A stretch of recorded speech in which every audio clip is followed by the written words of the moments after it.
Welcome back. This will officially be our second segment of Where in the World is Principal Fanelli? And for those of you that got to see the first session, as promised, I am going to reveal where I have visited. So, here is your clue.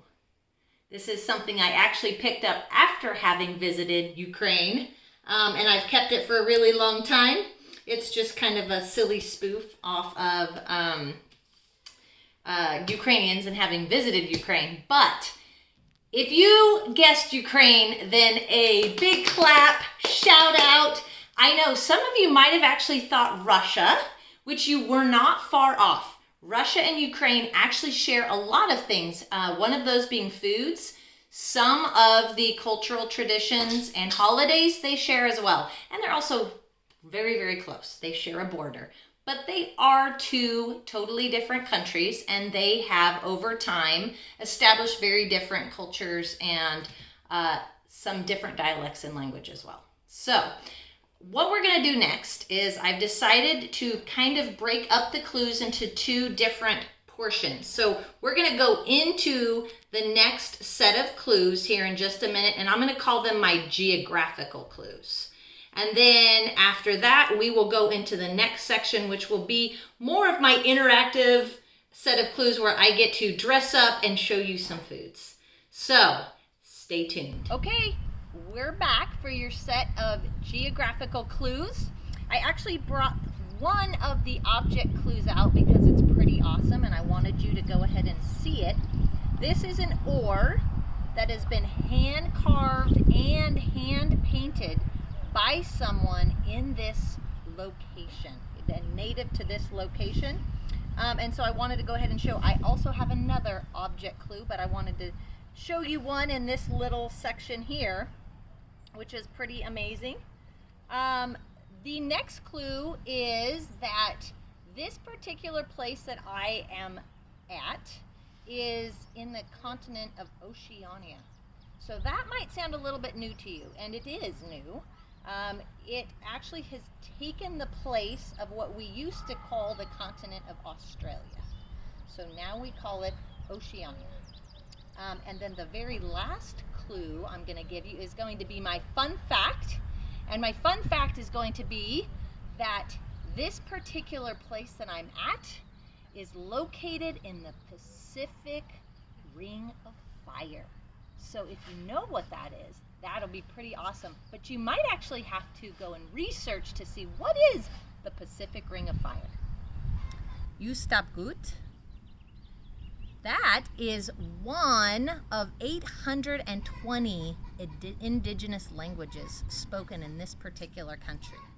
I decided to narrow it down a little bit and share with you just the 3 official languages. The phrase that I just told you was, "How are you?" in Takpisan.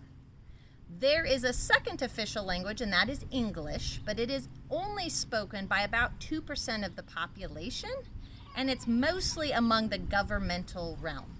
The third one is Hirimotu. That is your more indigenous type of language, and it is scattered with different dialects and is spoken by more of the tribal people.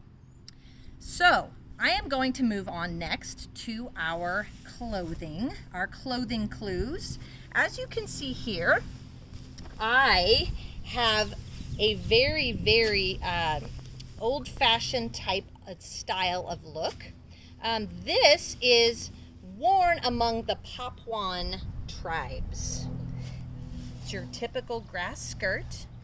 They would be wearing a variety of different grasses that would be wrapped around their middle.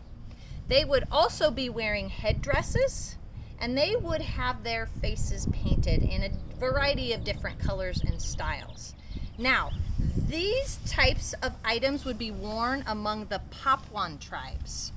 And that is a style of indigenous people, and the way they would wear these and the reasons they would wear these would be just very different, but typically to celebrate or because of some traditional holiday or tribal tribal style tradition, basically. And so they would wear these for a number of different reasons.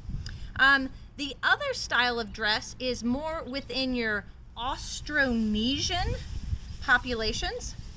These might be a little bit more familiar to you. That would be your lava lava and your lap lap.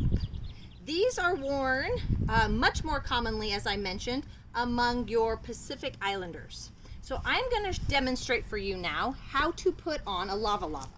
A lava lava is worn by women in this particular region. So you would put it behind you, you would take your left arm and you would wrap it around you, you would fold it just a teensy here, then you would take your right hand and you would tuck it.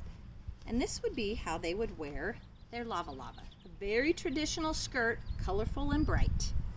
Then the lap lap would be a similar piece of rectangular fabric, also worn, but this is called lap lap, worn by the men, probably not as colorful. And the reason that they would wear a lap lap that's just a little bit shorter, not quite as long, is because they were typically the hunters, farming. They would be a little bit more busy, if you will, and traveling more. So they would need just a little bit more movement and more of their legs exposed. This would go with your Austronesian style of clothing, would also include just your typical shirt. They were typically brightly colored, and so that would be a more common style of dress. If you were to visit this place today, that is probably what you would see most people wearing. The next type of interactive clue we're going to go into is the food. So if you look here, some of it probably looks a little familiar to you, the yam. The yam is everywhere. This is very, very typical for every meal. And they would just cook it over a fire, wrap it possibly in banana leaves, and put it over hot coals until it was cooked through. And they would eat this with most of their meals, as I mentioned. The next thing you see here is sago. Sago is a starch taken from a tropical tree. And you can see it's very gelatinous. It's kind of see-through. It might be very similar to our type of tapioca pudding, if you've tried that before. You could do a number of different things with this. They might put coconut milk in it and make it a little bit more like a sweet dessert by adding cinnamon and cardamom, or they might keep it just a little bit more bland because they want to have it with their lunch and dinner and use it more like a porridge. And so that could be eaten together. It's very, very tasty. And if you don't have trouble with little beads and don't have any texture problems, then you would probably like it quite a bit. The last thing you see here is my last object that I wanted to show you, and this is a woven mat, again taken from grass. This would be one of their most valuable possessions. They would take it with them anywhere they might go. They would use it for just the same reasons I just used it, by sitting and resting and relaxing. They would use it to eat on. They potentially would use it to cook on. And lastly, they would use it to sleep on. And so this would be probably your most common and valued object that you would see if you visited here among the population of people. I lastly want to give a quick little shout out because I got to use some of these very, very authentic items from a friend who has visited this particular place. And so she was gracious enough to let me use it so that I could share it with you. So, as I had promised before, this is our second session. When I return to see you again next week, I will share with you where Principal Fanelli has gone to visit. I look forward to seeing you then.